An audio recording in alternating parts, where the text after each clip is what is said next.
The airport buzzed with the usual cassette announcements crackling overhead, travelers rushing with suitcases, and the faint smell of coffee lingering from a nearby kiosk. Emma adjusted her blazer, her auburn hair pulled into a neat bun, as she scanned her phone for the conference itinerary. She was all business, her mind on the presentation she'd deliver in Seattle. Ryan, her co-worker, stood beside her, loosening his tie with a grin, ready to charm the clients. "Emma?"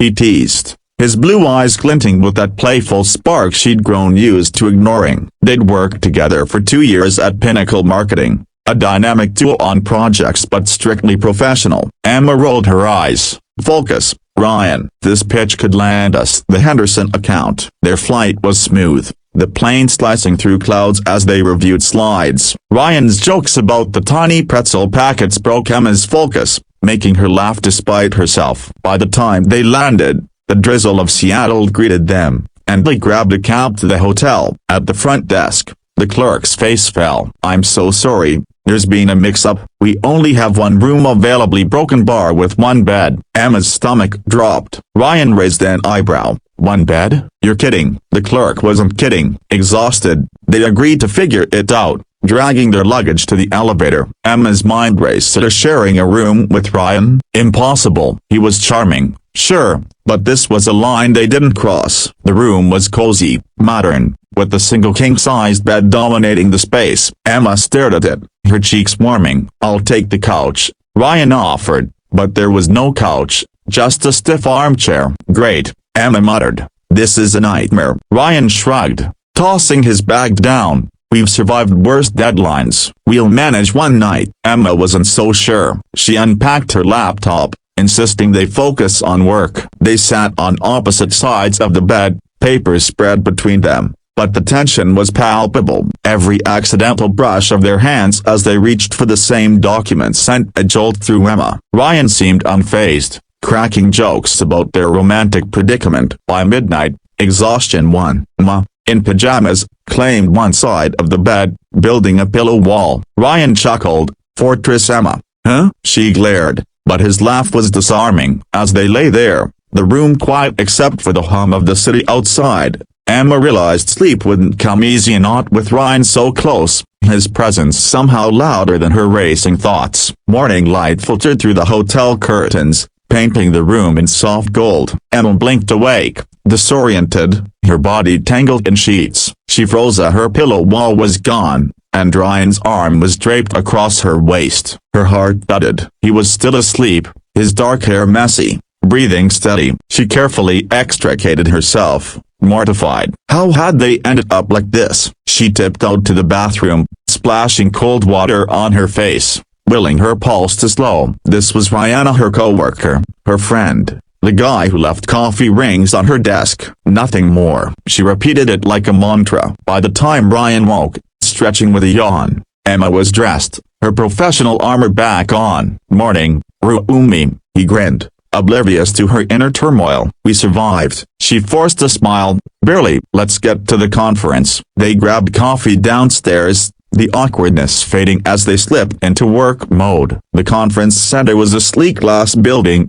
buzzing with suits and briefcases. Their presentation was a hit. Emma's polished delivery paired with Ryan's charisma won over the Henderson team. They high-fived, their hands lingering a moment too long. Back at their hotel, the clerk apologized again. "No other rooms yet." Another night in the same bed loomed. Emma suggested working late at a cafe till the copyright to avoid the room, but Ryan insisted they celebrate their success. They ended up at a cozy bar, sharing nachos and stories. Ryan's laugh was infectious, and Emma found herself relaxing, the lines of professionalism blurring. He told her about his childhood dog, a clumsy retriever, and she shared her dream of opening a bookstore someday. The conversation flowed, easy and unguarded. Back in the room, the bed felt less like a battlefield. They rebuilt the pillow wall, joking about its structural integrity. But as they lay in the dark, Emma couldn't ignore the warmth of Ryan's presence. She wondered if he felt it too. The shift,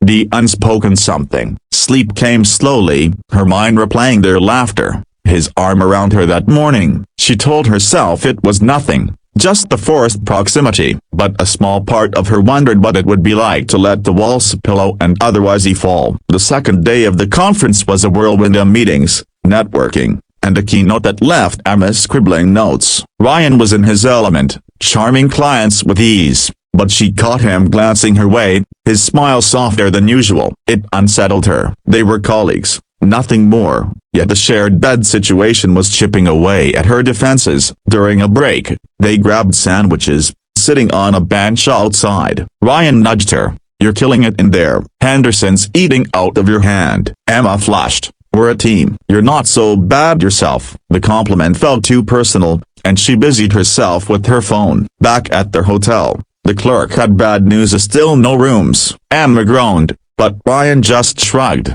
"We're pros at this now." They ordered room service, spreading contracts on the desk, but the mood was lighter. Ryan flicked a French fry at her, and she retaliated with a napkin, both laughing until they were breathless. When it was time for bed, the pillow wall felt like a formality. Emma lay awake, hyper-aware of Ryan's breathing. She turned, finding him awake too, his eyes catching the moonlight. "Can't sleep?"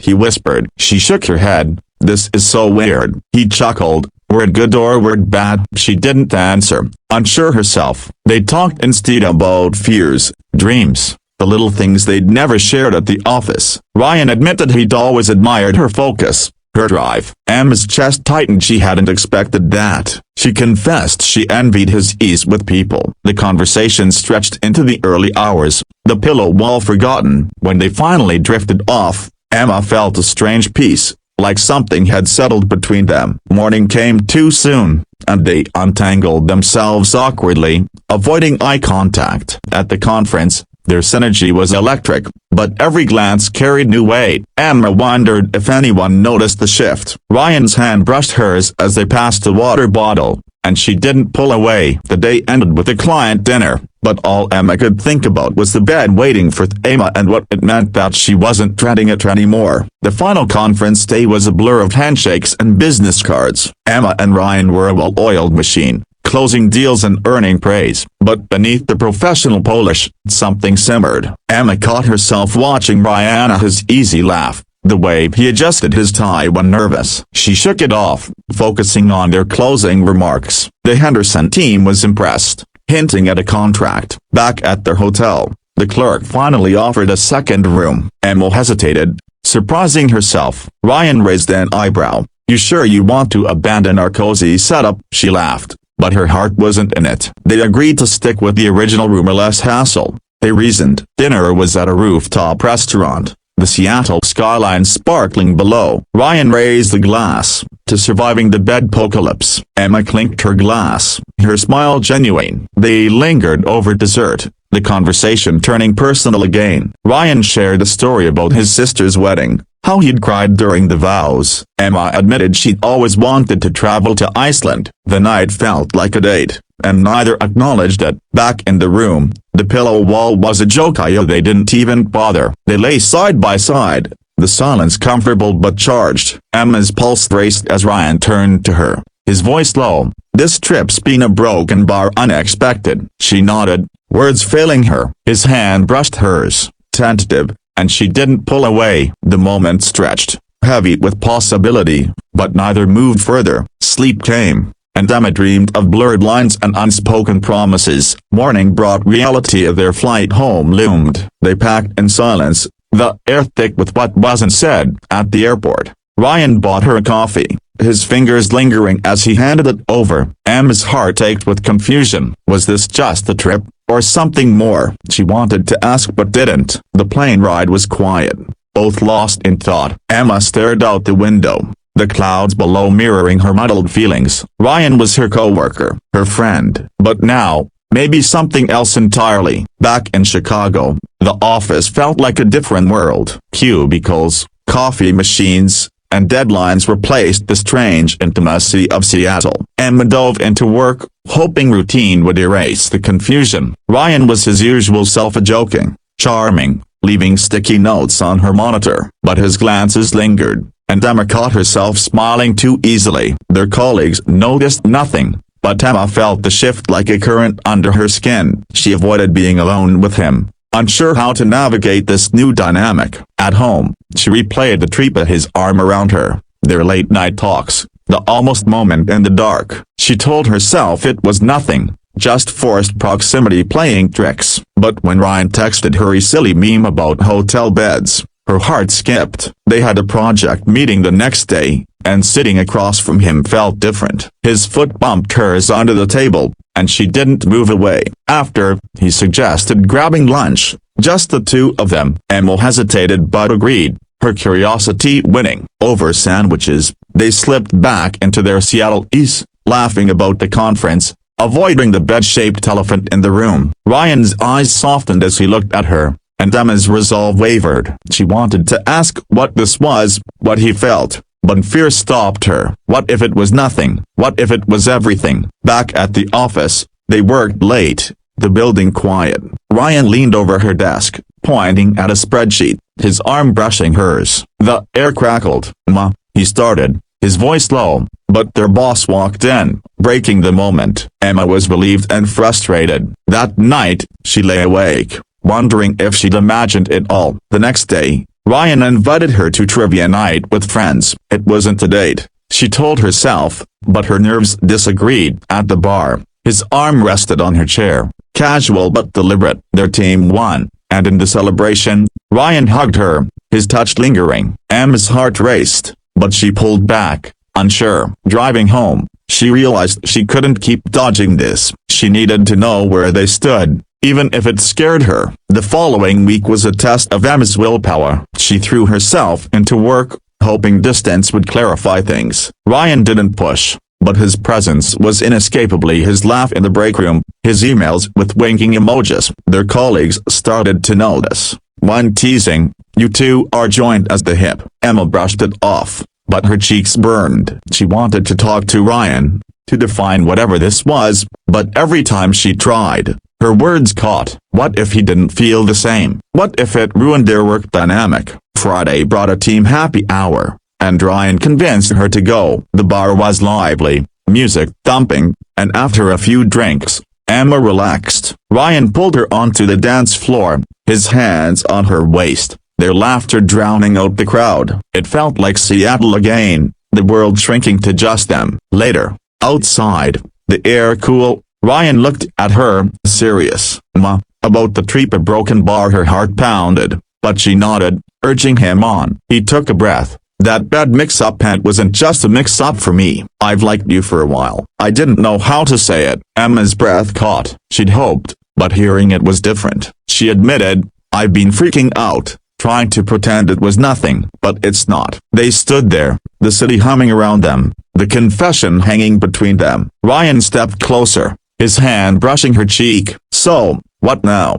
he asked. Emma smiled, nervous but sure. "Maybe we figure it out together." They didn't kiss, not yet, but the promise was there. Back at her apartment, Emma felt lighter, like she'd been holding her breath for days. She texted Ryan, "Trivia tomorrow." His reply was instant, "Only if we share a table." She laughed, her fears easing. Whatever this was, it was worth exploring. The next few weeks were a dance of new boundaries. Emma and Ryan kept things professional at work, but outside the office, they tested the waters. Coffee dates turned into dinners. Walks in the park stretched into late-night talks. Emma loved how Ryan challenged her, made her laugh, saw her in ways she hadn't seen herself. He was still her co-worker, but now he was Moria, her confidant, her maybe something. They didn't tell the office, wary of gossip, but their chemistry was hard to hide. A stolen glance during a meeting, a brush of hands in the elevator, or small moments that felt huge. One night,